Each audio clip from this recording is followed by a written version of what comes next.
Vladimir Putin disse hoje que a Rússia não recuará na missão que ele considera histórica de, palavras dele, libertar as terras históricas. A tradução pode ser vista como as terras que sempre foram da Rússia, isso por uns últimos 1000 anos.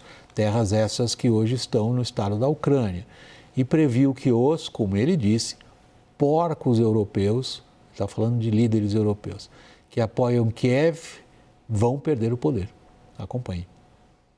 Em discurso durante o encontro anual com o comando do Ministério da Defesa, em Moscou, Putin demonstrou não estar disposto a fazer concessões quanto aos objetivos da invasão à Ucrânia. O líder russo afirmou que tomará mais terras da Ucrânia pela força, caso Kiev e os políticos europeus não se engajem na proposta feita pelos Estados Unidos para um acordo de paz. От разговора по существу откажутся, Россия добьется освобождения своих исторических земель военным путем. Putin se refere às 4 províncias do leste ucraniano, Donetsk, Luhansk, Kherson e Zaporizhia, anexadas no início da guerra. Apesar de reivindicar as regiões, Moscou controla totalmente apenas Luhansk, além da Crimeia, ocupada desde 2014. Putin afirmou que Kiev e Moscou estiveram mais perto do que nunca de chegarem a um acordo após o presidente da Ucrânia, Volodymyr Zelensky, se reunir com enviados dos Estados Unidos e líderes europeus em Berlim, no início desta semana. Porém, Zelensky disse que os Estados Unidos e a Ucrânia continuam divididos quanto às concessões territoriais que Putin exige de Kiev, como condição para pôr fim à invasão, e acusou os russos de minarem os esforços de paz. Сьогодні ми почули з Москви чергові сигнали, що наступний рік вони готують роком війни. І це сигнали не тільки для нас. Важливо, щоб партнери це бачили. І важливо, щоб вони не тільки бачили, а й реагували. Зокрема, партнери в Сполучених Штатах Америки, які часто кажуть, що Росія начебто хоче закінчити війну. O Kremlin disse que não aceitará nenhuma revisão ucraniana ou europeia sobre o plano de Trump e exigiu que a Ucrânia retire suas forças da região do Donbas antes de qualquer cessar-fogo. Sandro, essa frase do Putin, se eles continuarem se comportando como estão se comportando, eles, os opositores, que ele é a Ucrânia, né? Nossos adversários, ele não usa a palavra adversário, os opositores e os seus patrocinadores, está se referindo evidentemente às potências ocidentais, se eles continuarem fazendo o que estão fazendo, nós vamos tomar isso através de meios militares. Ué, por que ainda não tomou? Bom, William, toda a questão desse briefing, desse discurso que foi feito, também mostra um pouco o nível de alienamento que Vladimir Putin tem promovido pelo seu próprio comando militar. Então, nesse briefing, o ministro da Defesa russo, o Beluzov, disse que os russos controlam 90% de uma cidade, Kupiansk, na Ucrânia, no qual os russos não conseguiriam controlar, segundo os melhores mapas, tanto dos próprios canais russos quanto ucranianos, nem 10%. Então, aqui a gente também vê que há um certo temor nas lideranças russas de dizer aquilo que a gente ouvia muito em inglês do truth to power, né? A verdade para o poder. Então, toda essa questão fica muito bem colocada, porque ele acha que tem a capacidade de dobrar os ucranianos, mas o fato é de que é uma guerra extremamente brutal, de atrito, e no qual existem alguns dados a serem considerados aqui.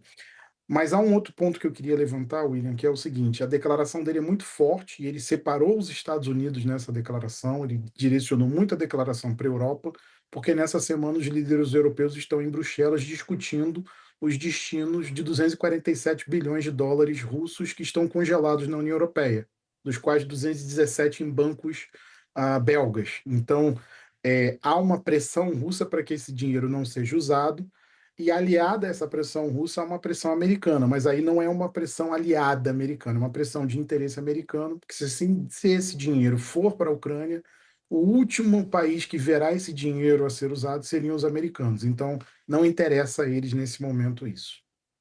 Lorival, vamos pegar esses dois pontos. Os europeus, Merz, o primeiro-ministro alemão, o chefe de governo alemão, Friedrich Merz, está assumindo um protagonismo relativo ao Macron, que vai perdendo esse mesmo protagonismo. E a posição do Merz parece ser, como os alemães às vezes se comportam como uma espécie de um grande navio-tanque, né? Demora para mudar de rumo. Mas uma vez que vai mudando de rumo, é difícil zigue-zaguear. E a mudança de rumo deles é clara, de constituir dentro da Europa algum tipo de grande aliança de defesa frente à Rússia. E aí a gente vai voltar para 300, 400 anos de história desde lá atrás, alemães e russos se entendem bem, um sabe bem o que o outro é. Mas o meu ponto é o seguinte: Putin refez hoje, nesse pronunciamento, todas as demandas que ele fez desde 2007, naquele famoso discurso em Munique, dirigido às potências ocidentais, sem recuar uma vírgula. Ou seja, tudo que o Trump fez não levou a lugar algum nesse sentido. É que, do ponto de vista do Trump mesmo, é a Ucrânia que tem que ceder, né, William? Que a Ucrânia é a mais fraca. Essa é a visão de mundo do Trump. Não tem as cartas.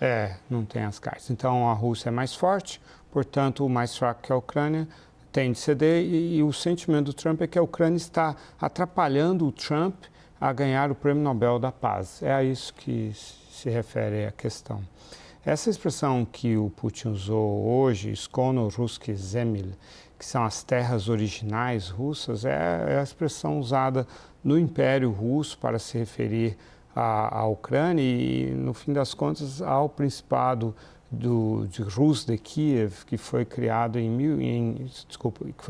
882 e que é muito anterior a Moscou, né? Moscou, como um povoado, surgiu, é citado pela primeira vez em 1147. Então tem toda essa disputa em torno da identidade russa e ucraniana. Mas o fato recente é que a União Soviética criou a República da Ucrânia porque sentia que o nacionalismo ucraniano era tão forte que ameaçava a participação daquela região no Império Soviético, né? Então foi um acordo que foi feito ali para acalmar os nacionalistas ucranianos, que teriam então a Ucrânia uma grande autonomia, uma região muito rica e tal. Quando a União Soviética acabou, teve o acordo entre os governantes da Ucrânia, da Rússia, que era o Yeltsin, e da Belarus, né, para formar esses três países independentes. E, de novo, a Rússia tinha interesse nisso, porque a Rússia queria ser um país independente e acabar com a União Soviética.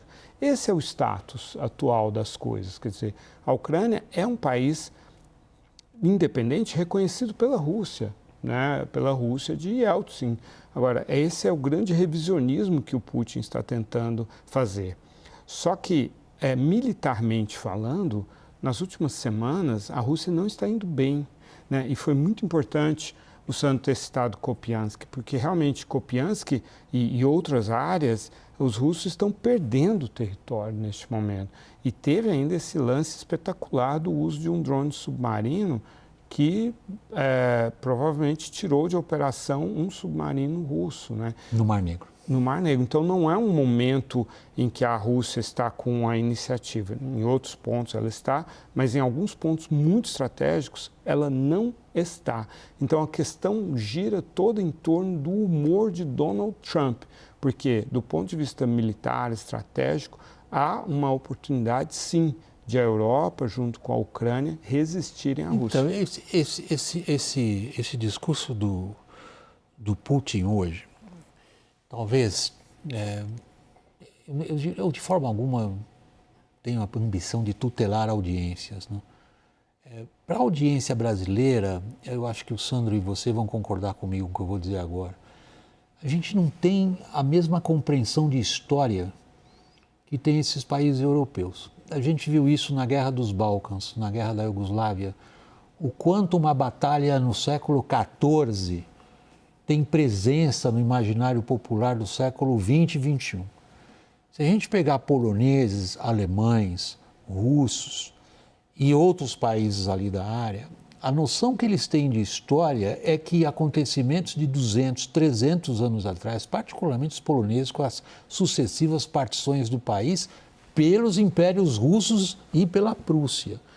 É história vivida, eles vivem aquilo como se hoje fosse acontecendo, como a gente vive o nosso debate político aqui da polarização, com essa intensidade, eles vivem história com essa intensidade. Então, Sandro, no momento em que o Putin chama tudo isso para si, ele chama a história da Rússia para si, ele está falando do coração da mãe russa, a pátria-mãe.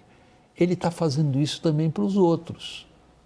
Que a reação que a gente tem visto, por exemplo, na Alemanha é visceral. Dos países bálticos nem se diga. Agora a gente põe a pessoa do Trump, que você acabou de mencionar, Lorival, que é um completo ignorante de todos esses fatores históricos. Que maneira você vê, Sandro, a capacidade do Trump de dobrar europeus e ucranianos em função dos seus objetivos pessoais neste momento? Bom, William, tem duas coisas muito rápidas que a gente tem que colocar aqui, né? Putin, todo esse grupo que está em torno dele, os Silovik, eles têm uma releitura muito forte da história russa, eles têm uma ideia de recuperar o controle daquilo que seria o Ruski Mir, né? O mundo russo, e aí as repúblicas da Ásia Central, a Belarus, a Ucrânia e por aí vai. Na questão de o ponto-chave que impede esse projeto, de certa maneira, são os Estados Unidos, não é a Europa. O discurso do Putin hoje, muito forte, ele tem uma série de gestos. Por exemplo, é o Viktor Orbán voando para Bruxelas hoje dizendo que consultou-se com Putin para levar mensagens de Putin à reunião dos líderes europeus, o que tem um quê de absurdo, mas o fato de que a gente tem alguns chefes de Estado, inclusive a Itália, que, embora tenha se mostrado muito a favor da Ucrânia, até surpreendendo analistas, nesse momento é contra a proposta de usar os fundos congelados russos em favor da Ucrânia. Então, de certa maneira, Putin consegue dividir os europeus, consegue dividir esse jogo, e o ator decisivo para isso está paralisado pelo seu próprio interesse, que é Donald Trump. Então, ele tem o poder de virar essa chave, mas a ele não interessa virar essa chave. Até a gente vê a última Estratégia Nacional de Segurança americana, que é sem dúvida um produto muito atualizado para o século XX, né, para 1900, né, eu acho que até Alexander Graham Bell deve estar muito feliz, né, deve ter sido um dos financiadores dessa Estratégia Nacional de Segurança, mas é uma visão muito clara de esferas de influência. E para ele, parte da Europa é esfera de influência russa, e para ele não há o que se negociar quanto a isso. E a Ucrânia talvez seja o grande cordeiro de sacrifício, o que é, de certa maneira, chocante, mas que fica muito claro no projeto de poder do Trump. E é o que o Lorival colocou. A Ucrânia é a pedra no sapato que impede Trump de ter um Nobel da Paz. Então, a pressão sobre a Ucrânia vai crescer cada vez mais. Eu só lembro que hoje mesmo, na imprensa russa, saiu uma série de notícias dizendo que o esforço deve continuar, porque esse esforço pode fazer com que a Ucrânia saia da guerra em abril. Porque há uma visão clara que, com os fundos que a Ucrânia possui hoje, muitos fundos europeus sem os fundos russos congelados, ela só consegue sustentar a guerra até abril. Com os fundos russos, a Ucrânia conseguiria pelo menos mais 2 anos de conflito. Então, a se manter mais 2 anos no conflito. Então, aqui essa questão também tem que ser colocada. Há uma tradição que o Putin persegue em termos de tática de Moscou, que vem desde a Guerra Fria, que sempre foi a clivagem. Sempre a tentativa de... Está conseguindo? Isso é muito forte. E num contexto em que as decisões são tomadas por consenso, né, William? Que é 27 países. Que é o contexto da União Europeia, é o contexto da OTAN também. E aí na OTAN entra Reino Unido e Estados Unidos também, e Canadá e tal. Não é difícil, né? E ele, assim, tanto o Trump quanto o Putin, a grande qualidade de ambos como líderes é trabalhar o ambiente informacional, né? Isso é uma coincidência, né? Os dois são mestres em trabalhar, cada um à sua maneira e cada um com o seu nível de profundidade. O Putin com bastante profundidade, o Trump com bastante superficialidade.